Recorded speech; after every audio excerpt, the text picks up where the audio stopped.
On one hand, they're getting the drugs off the streets. But on the other, are they putting drugs back out there on the streets? A Baltimore City police officer is in big trouble tonight, accused of running a big heroin ring. All right, Cheryl Connor is live with us right now, where this news has really rattled the department, has it not, Cheryl? It certainly has, Jamie and Kelly. The police department started that investigation against Daniel Redd after the allegations surfaced. Redd was approaching retirement, but now he could spend the rest of his life in prison. There's some comfort in knowing a police officer is your neighbor, but that all changed today for Alvin Collins. It's sad you got to call the cops on a cop.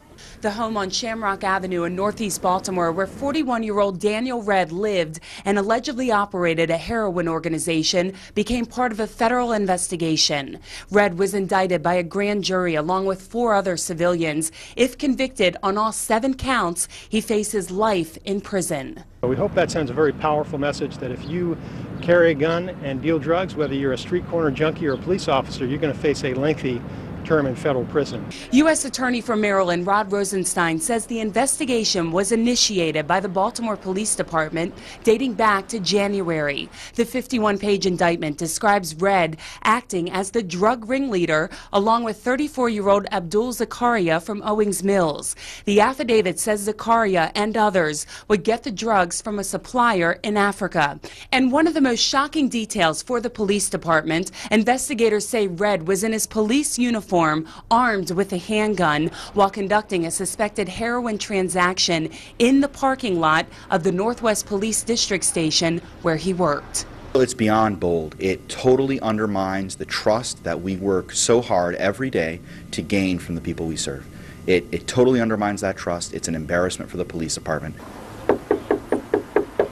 No one answered at Redd's home. Neighbors were told to stay inside as investigators searched 8 homes and 3 cars. They were there for about 2 hours and they came out with 2 boxes. That was it. There are hours of wiretaps and surveillance video from the police station showing evidence of the alleged drug operation, bold and one that stunned neighbors. Did you see drug activity move in and out of that house? None. That's what I'm saying. Nothing. Nothing. I mean, the times I would see him, he's always by himself. He would come and he would go. He'd be in uniform, go to work. And tonight, Redd is still in jail. There's a hearing scheduled for Friday to determine if he'll be released before his trial. If you want to read that entire 51-page indictment, you can find it on our website at abc2news.com. Cheryl O'Connor, ABC2 News.